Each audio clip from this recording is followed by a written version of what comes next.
Hey folks, Captain Lance Valentine here. You know, at Teachin Fishin, we pay attention to the details. We want you to understand how important details are to catching more fish. And one of those details when you're trolling is water temperature to find thermal breaks and how fast your lures are actually going down in the water. Not speed over ground, but how fast are your lures actually going underwater? Is there current that's affecting the lure speed, the lure action, and sometimes even the lure depth?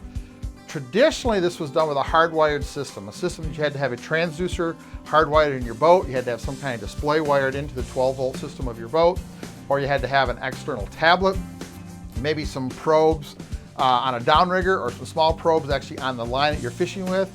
It just kind of was a lot of hassle. But Fishhawk has come up with a solution. It's called the X2 system, and it all fits in this little box. I can take it any place that I want to go. So what it is, it's a battery operated display. This display works on 2 AA batteries. Doesn't have to be hardwired, so I've got a display that gives me water temperature and speed where my probe is, underneath the surface where my lures are. And I've got the probe, the same probe that the big system uses on the downrigger. That's the probe. I use a 2-pound ball to get it down. You can use a 1-pound ball. I've had up to 4 pounds on it, but I like a 2-pound ball. It works pretty good. And this probe, again, is battery operated, and it gives you speed and temperature, so you can find thermal breaks in the water, find that thermocline, and get your lure speed down where you're actually fishing. Now, we need a way, obviously, to get the information from this probe into this display. Traditionally, hardwired in our boat, we couldn't move it, but Fishhawk has solved that problem with the X2. So they have a short, stiff X2 fishing rod, and this is what it looks like. This is a real short, stiff, about 3 foot long.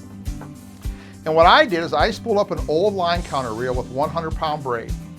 I put about 200 feet on there. I put a bunch of backing, about 200 feet of braid. Don't worry about calibrating. I'm going to tell you why in just a second.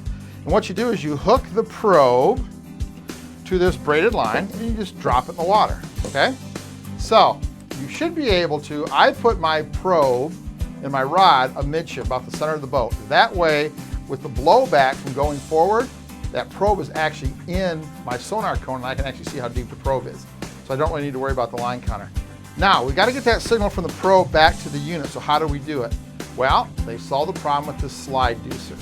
So this transducer goes on the fishing line. It attaches a little collar that you turn to lock it in, and it slides down the line. I like to get it about 2 to 3 feet in the water so I get a good signal. Then what I can do is through this cable, again, nothing has to stay in the boat. It's all a portable system. This cable runs back to my battery operated display. I can get speed and water temp on this display. Pretty simple system. All done at the end of the day. Pack it up, it goes right in this little box, and you can take it on your friend's boat, take it to Canada, take it on any boat you're going to fish with, so you always have this very, very important information. Okay? If you want more information, you can send us an email, teachinfishin@gmail.com. We're more than happy to talk to you more about the new Fishhawk X2 system, a portable system that's going to give you all the information you need. The little details are going to help you catch more fish every time you're out trolling.